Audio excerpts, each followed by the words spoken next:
In this video, I'll show you how to create tasks and subtasks in ClickUp. Tasks and subtasks are the main building blocks of ClickUp. A task represents a piece of work you need to complete, while a subtask breaks that work into smaller steps. This makes it easier to organize projects, assign responsibilities, and track progress.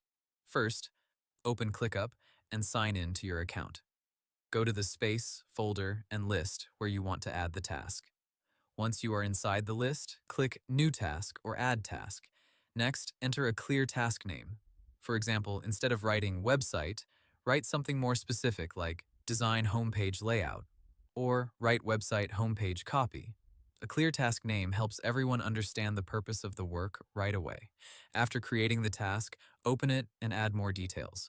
You can write a description, assign the task to yourself or a team member, set a due date, choose a priority level, add tags, attach files, and leave comments.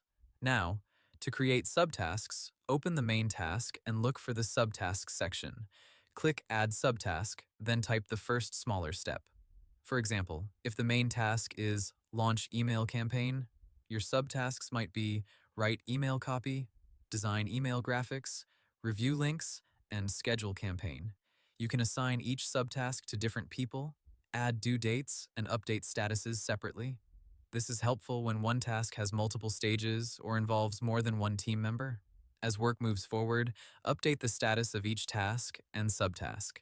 For example, you can move items from to do to in progress to complete. Using tasks and subtasks properly keeps your projects organized and makes big work feel easier to manage.